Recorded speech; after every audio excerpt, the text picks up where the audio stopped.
Assalamualaikum warahmatullahi wabarakatuh. Selamat datang di channel insya Allah kesayangan kita semua, Eja Aksara.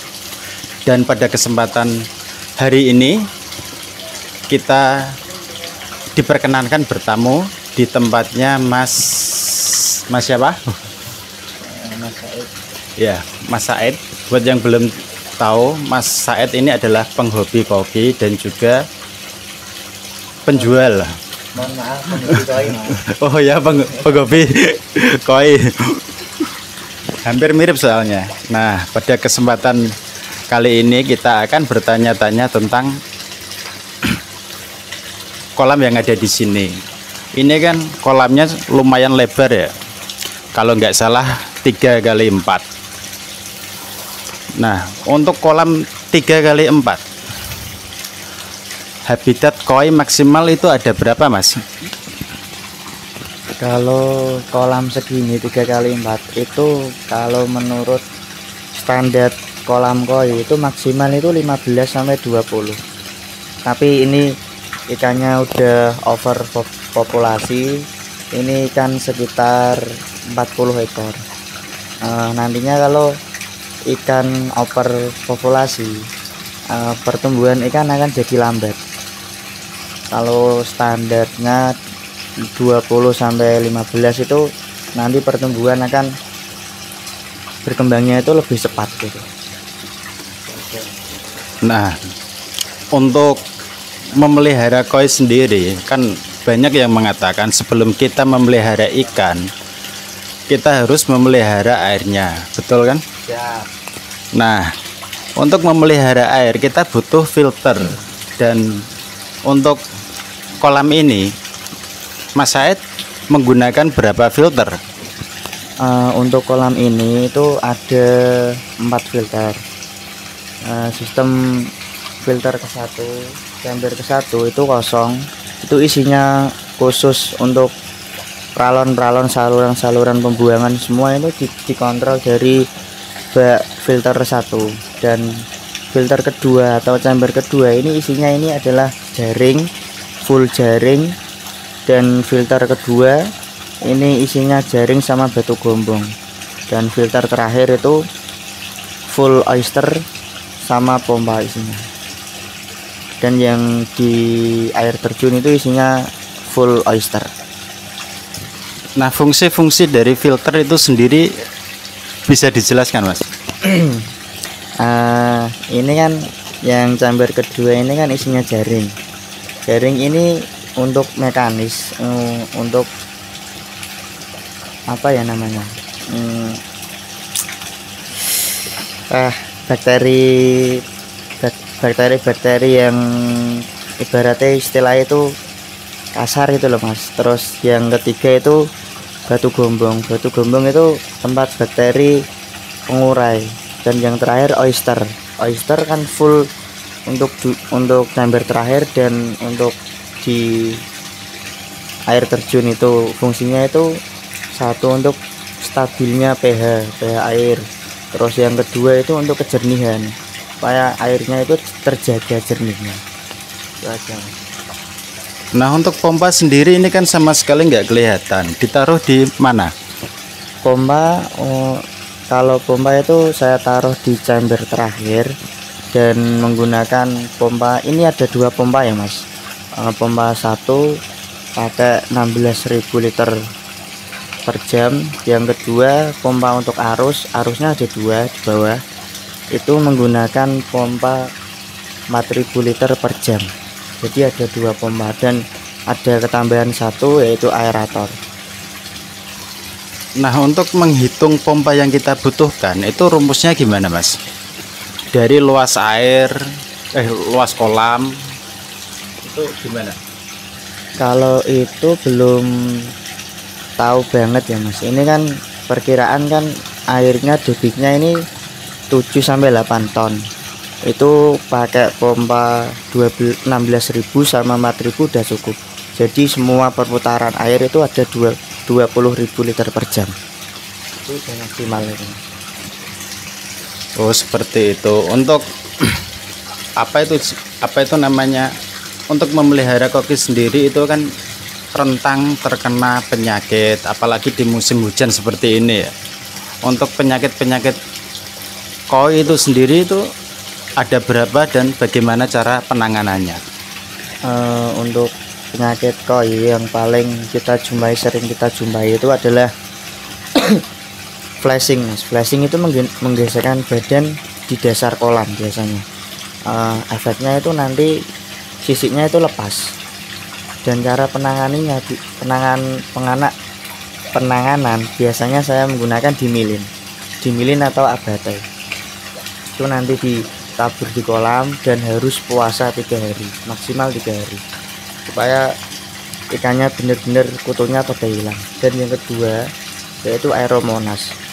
Aeromonas itu penyakit biasanya pengaruh satu itu dari air. Kalau airnya belum benar-benar matur, itu nanti dampaknya Aeromonas. Dan yang kedua, kalau ada ikan datang, usahakan harus karantina supaya apa, menangani gejala Aeromonas.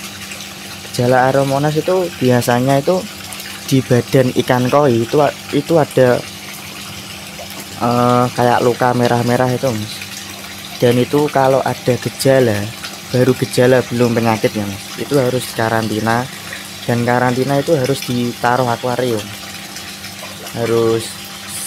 Itu cara penanganan di akuarium itu, satu itu air itu harus diganti 1 hari itu 2 kali, kalau bisa 3 kali. Dan dikasih garam, dikasih obat. Biasanya kalau saya itu garam sama air saja supaya benar-benar alami. Kalau misal ikan koi kalau sering menggunakan obat-obat kimia, itu nantinya koinya itu apa ya, ada efek sampingnya itu, Mas. Biasanya kalau obat-obat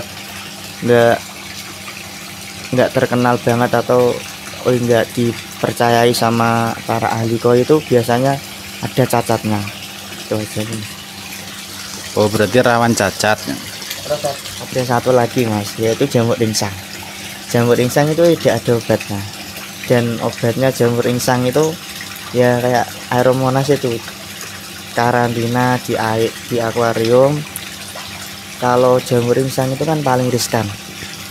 Itu kalau bisa maksimal 1 hari itu mengganti air itu 5 hari. Dan 5 harus kali ya? 5 kali ya, 5 kali, Mas. 5 kali. Dan itu pun kalau hidup itu alhamdulillah, kalau mati ya kita pasrah. Emang susah untuk diatasi ya. Nah, dari ini kan termasuk kolamnya kan outdoor. Ini termasuk indoor, Mas. Indoor ya? Indoor, karena atasnya ada kanopi. Nah, kalau di rumah kan punya juga kan outdoor. Itu apa itu namanya, yang kayak gini-gini itu apa namanya? Lumut ya. Lumut itu bagus untuk pertumbuhan koi atau buruk ya? Kalau lumut itu nggak ada ngefeknya untuk pertumbuhan koi, Mas. Nggak ada. Ya ibaratnya lumut itu ya alami dari airnya sih. Nanti kalau biasanya itu kalau udah ada lumutnya, kolamnya itu matur, udah banyunya airnya itu udah stabil. Nah, untuk kolamnya yang ada lumpurnya itu tandanya udah bagus ya. Kadang kan jangan terburu-buru untuk dibersihkan karena bagus untuk kolam ya. Dan satu lagi, Mas, kalau menguras kolam itu jangan kolam utama yang dikuras, itu tidak boleh. Yang dikuras itu cuma filternya. Kita itu membuang bakteri yang apa ya itu istilahnya, bakteri yang kotor itu semua kan tersaring di media-media. Kita itu bersihkan media, jangan airnya kolam, soalnya nanti pengaruh dari airnya. Nanti kalau dikuras semua, biasanya kan rata-rata kan orang-orang kan dikuras semua bin resik ngono to, Mas. Nah, itu kurang bener. Malah ibaratnya engko iku dadine airnya itu mengulangi meneh.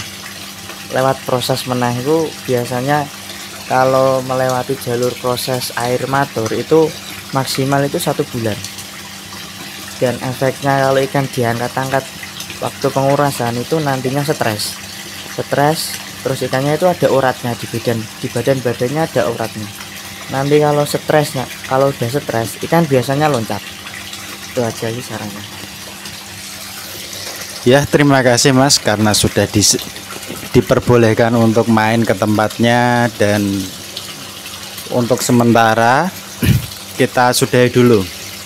Dan satu lagi Mas, untuk teman-teman yang mau pesan koi promosi tidak apa-apa ya. Untuk teman-teman yang mau pesan koi pasar atau padangan atau yang bisa kualitas, itu ada, silahkan nanti komen, ada nomor WA yang di komentar ya Mas. Mungkin nanti disediakan di deskripsi lah. Nah, lebih enak di deskripsi, bisa nanya-nanya langsung. Dan untuk video kali ini kurasa cukup sampai di sini, dan kalau penonton penasaran ingin tahu kelanjutannya, silahkan komen untuk perkembangan YouTube kita ke depannya. Cukup sekian dan wassalamualaikum warahmatullahi wabarakatuh.